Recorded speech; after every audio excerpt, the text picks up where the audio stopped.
If I'm having a down day and I walk into my house, I know that Murphy's gonna come running and like turn that smile upside down turn that frown upside down, and like all of a sudden my emotions have changed significantly, right? If we're amped up and anxious or sad that's not gonna last forever, right?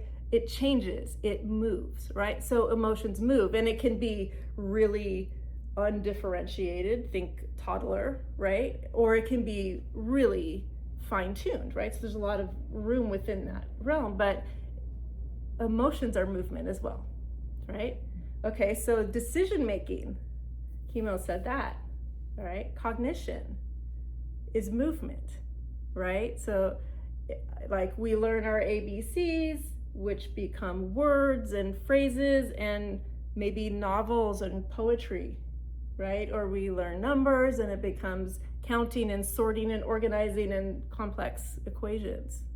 So cognition is movement, right? It's all movement, which is run by the brain, right? Your brain's in charge of all of it. So it's this really like open and beautiful concept that it's all about the brain and it's all connected to the brain. And when we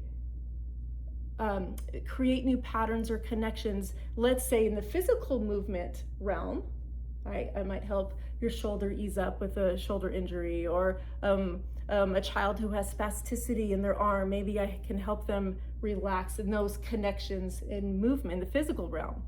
And there can be outcomes or changes in other ways. Maybe emotional regulation improves or increases. Maybe language, that had that exact example with a child. So real quick story, she had tons of spasticity. She came to me with cerebral palsy, and there was just so much tightness in her upper body and arms. And then we would work on that, right? So the lesson looked like, relaxing or, figuring out her connections within her physical movement realm.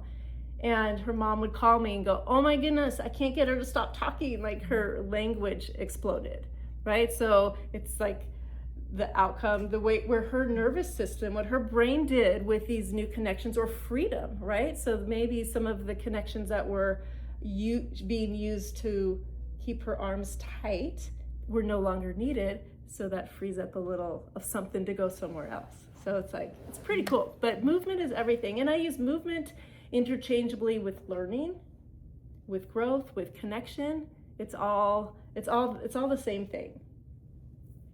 So that's a little bit about neuromovement. And we're gonna go a little bit deeper because if you recall, I said that I'm an expert at creating the conditions, right? So it's not like I just know the exact recipe for any one of you, like, oh, this is what's gonna help your shoulder or your lower back or your neck pain or whatever. But I know what your system needs for you to create the connections you need to upgrade, right? Those are the conditions. And so it's like the secret sauce, and you guys get it right now. I'm gonna give you 2 conditions. It's like amazing. Are you ready? Slow and gentle. So maybe not earth-shattering, right? These are things we hear all the time, right? We're like especially in this world, right? We're in this like fast pace, like our world celebrates like fast and force, right? Hard and yet we're also told to be calm and centered, right? So it's like this crazy dichotomy, but I'm here to say like slow actually helps you learn.